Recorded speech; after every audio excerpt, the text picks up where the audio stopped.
I think if I hear you call me Becky one more time, six-pack, I'm gonna pop your tops. All six of them. Who are you?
Once again, welcome back to another video, and as I'm getting more situated, this is a PayPal request for Joseph, who wanted my thoughts on this 1980 film called Contraband. Just for a second I thought he meant the Contraband with Mark Wahlberg and such, but no, this is a 1980 film. I guess it's also known as The Smuggler. And by the way, if anyone's ever interested in requesting pretty much any type of video, you'd request it either directly to my PayPal or join my Patreon. Both links are down below in the info box. I'll try to get to it as soon as I can. But this is a Lucio Fulci film that's not an action, it's not a horror film. It's more of a crime, action, mafioso type of movie. And I wouldn't really say I was a big fan of this film. Is it a rant? It didn't make me angry or anything. It just seemed a very typical, standard, this type of, it's 1980, but it's 70s crime type of flick, where a gang rival wants to take control of the area, starts knocking off people off, including our lead character's brother. The brother wants revenge, but then every once in a while you get a bit of over-the-top gore, Fulci style, and that's really the only thing that makes this film stand out. Again, it's not a rant because it didn't make me mad. It's just kind of meh movie, like below average type. The setup of the film is two brothers. They smuggle cigarettes and booze via speedboats to Naples.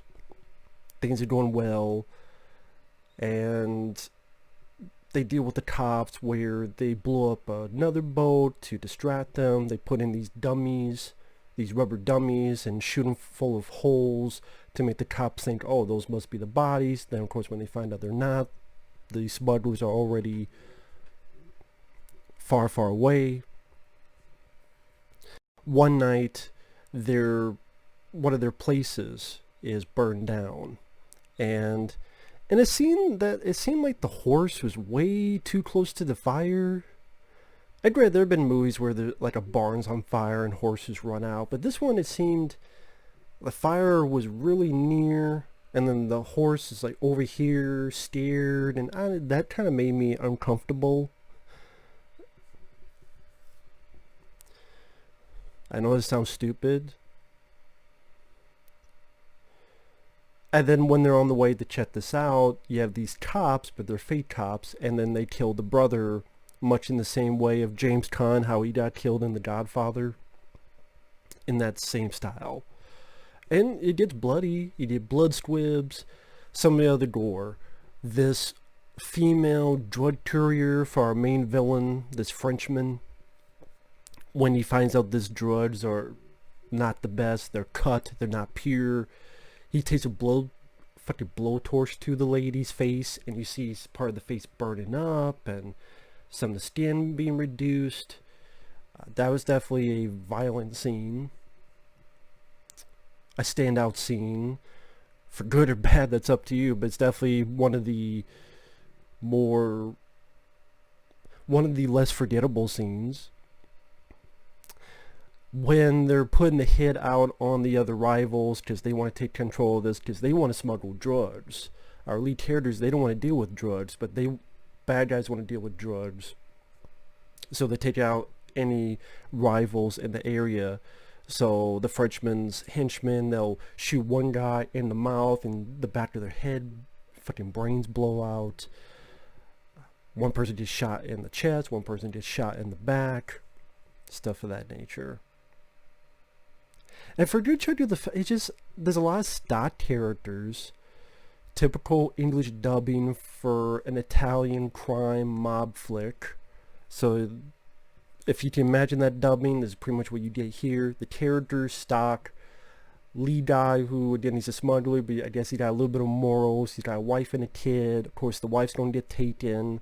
There's a part where the wife is being raped and the guy has to hear it over the phone that his wife's being raped. His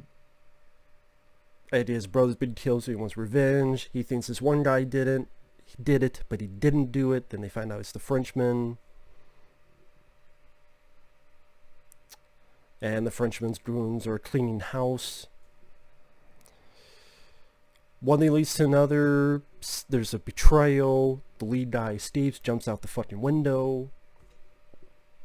Then tries to get the help, and he does get the help of this older mafia guy from back in the day who's semi-retired, but he gets him. So that was another interesting part of the film, other than the gore, is that he gets the help of these older gentlemen. And so these older guys, like 50, 60-year-old guys, but they have experience. They do this attack and run strategy where they pop out of nowhere and attack the Frenchman's goons. And you get some gore in there as well. Like, one guy's stomach pretty much gets fucking blown up. Like, there's a shot and the stomach's like... I mean, that's really all to talk about is the gore. The score was done by Fabio Testi. A little bit of that funk score. I didn't really care for it. Sometimes I could deal with it. I mean, I like a lot of the scores of Goblin. Here, though, I would never want to listen to it again.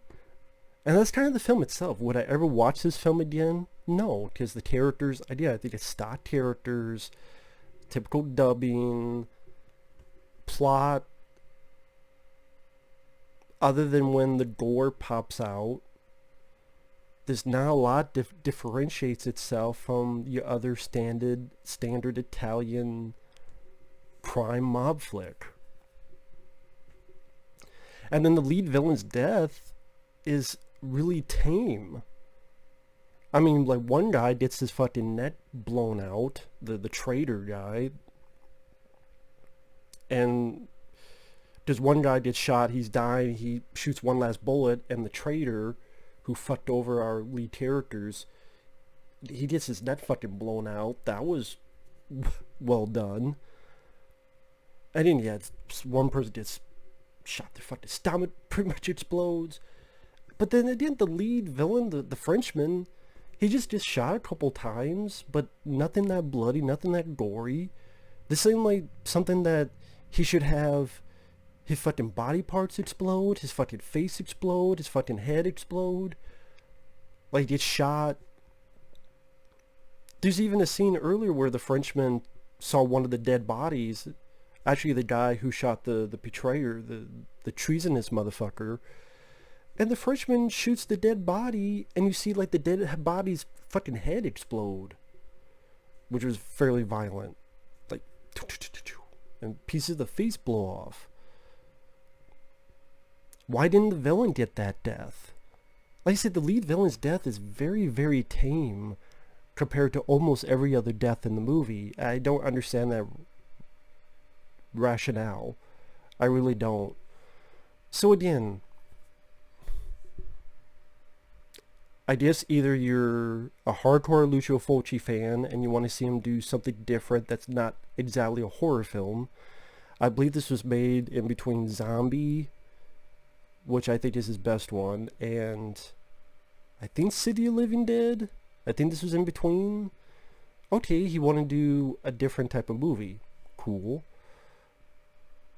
But like I said, did I care about the characters? Not really. The dubbing, I've heard worse dubbing, but it's that to me, that's why it says typical Italian dubbing. Maybe a little bit above average for that. I don't know. And there's really nothing much else to say. It's hour and 30 some minutes. It was for free on Daily Motion, actually. That's how I saw it. And I've seen worse Lucio Fulci films. I've seen better, and I would never see this film again. So I don't know what else to say. Other than the only time the film picked up is when you had some oh shit gore. That's all I call it. Oh shit gore. You see like oh shit. Getting blowtorch to the face, neck getting blown out, stomach exploding from a shot. But again, the lead villain's death is like really fucking tame, which was disappointing. But with that said, thanks for watching. Take care. We'll see you guys later. Bye bye.